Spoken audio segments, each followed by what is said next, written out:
देखिए, सबसे पहले तो मैं प्रधानमंत्री जी का धन्यवाद करना चाहता हूँ कि कल जो 10वां योगा डे मनाया कश्मीर के अंदर, बहुत अच्छा लगा और उन्होंने कुछ बातें कही, उसमें मुझे खुशी भी हुई और कुछ बातों का मुझे दुख हुआ। एक तो उन्होंने कहा, अटल जी का रेफरेंस देते हुए, कि अटल जी ने कहा था कि जमहूरियत, कश्मीरियत और इंसानियत, ये यहाँ पर तीनों चीज़ें बहाल करने की जरूरत है और उसके लिए कोशिश कर रही है हुकूमत। मुझे दुख हुआ कि डोगरियत उसमें उनके मुंह से नहीं निकला।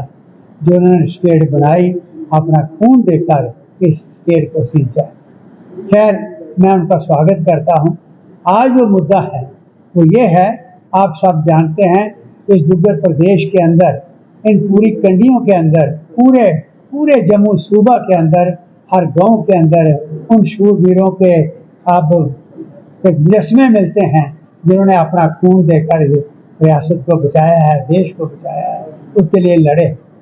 लेकिन पाकिस्तान जो है, जितनी उसने लड़ाइयाँ थोपी हम पर, उसमें कामयाब नहीं हुआ, आप सब जानते हैं। आखिर उसने खतरनाक लड़ाई छेड़ी कि अब इनको यूथ को कमज़ोर किया जाए, खासकर जो नेशनलिस्ट यूथ है, जो देशभक्त लोग हैं, इस यूथ को कमज़ोर किया जाए।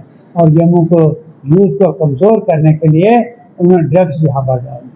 आज हम बार बार कह रहे हैं कि हमारे स्कूलों के नज़दीक, हमारे कॉलेजेस के नज़दीक, चाहे वो बच्चियों का कॉलेजेस हैं, चाहे बच्चों के हैं, वहाँ आज पब्लिक प्लेसेस के अंदर खुले तौर पर ड्रग्स यहाँ पर चल रही हैं।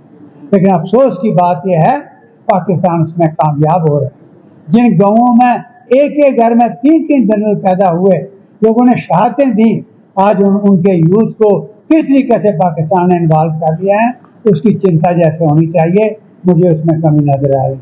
डोगरा सदस्य सभा को चिंता हो रही है और आज हम मांग कर रहे हैं कि यहाँ पर आपने बहुत अच्छा ये बात भी कही कि यहाँ पर स्टेटहुड रिस्टोर की जाएगी।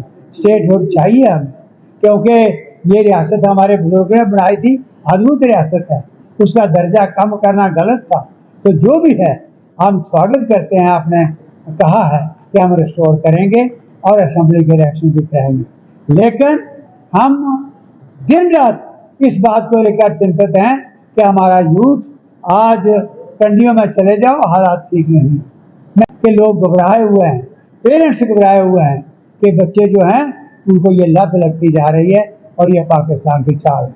हम डोगरा सदस्य करके स्टेट और सेंट्रल गवर्नमेंट से मांग करते हैं, आप कश्मीर की हवाओं में घूमो, इसमें कोई शक नहीं, लेकिन जम्मू की तरफ देखो, उधर से पूरा रामबन धस रहा है जमीन के नीचे, पूरी जमीन जा रही है, सैकड़ों हजारों कनाल जमीन जो है वो चल धस गई और गांव के गांव बर्बाद हो रहे हैं, हाहाकार मचा हुआ है।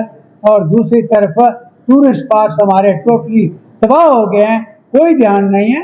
हमें भी खुशी है कि 2 करोड़ से ज्यादा इस दफा टूरिस्ट कश्मीर में आया और आए, हम स्वागत करते हैं। लेकिन जम्मू ने क्या बिगाड़ा है? जिस जम्मू ने हर वक्त अपनी जान दी इसके लिए, कश्मीर की रक्षा के लिए, सबके लिए, जो नेशनलिस्ट लोग यहाँ पर हैं, जिसके अंदर कूद कूद के देशभक्ति भरी हुई है, जिनके घरों में कहानियां ये सुनाई जाती हैं कि देश की रक्षा के लिए कैसे हमने, हमारे बुजुर्गों ने जाने दी, उनको क्यों इस तरीके से आपने छोड़ दिया? आप इग्नोर कर रहे हो। हमारी ये मांग है कि एक तो स्पेशल टीमें बनाओ और जम्मू कश्मीर की जितनी ऑर्गेनाइजेशन, ग्रास रूट ऑर्गेनाइजेशन हैं, सोशल ऑर्गेनाइजेशन हैं, आज नंबरदार चौकीदारों को आपने छोड़ दिया जो दिन रात काम करते थे, और सोशल ऑर्गेनाइजेशन, चाहे कमर्शियल ऑर्गेनाइजेशन हैं, इन सबको कॉन्फिडेंस में लेकर मेहरबानी करके आप जम्मू को बचा लो, जम्मू के टूरिज्म को बचा लो, जम्मू के यूथ को बचा लो, यहाँ के हालात को बचा लो, नहीं तो आपका ग्रिप खुल जाएगा। और जिस तरीके से आज मिलिटेंसी भी जम्मू सूबा के अंदर सिर उठा रही है और ड्रग्स यहाँ पर चल रही हैं, तो इस तरीके से ये खित्ता कमजोर होने से आपका ये भारत माता मुकुट दिख गया।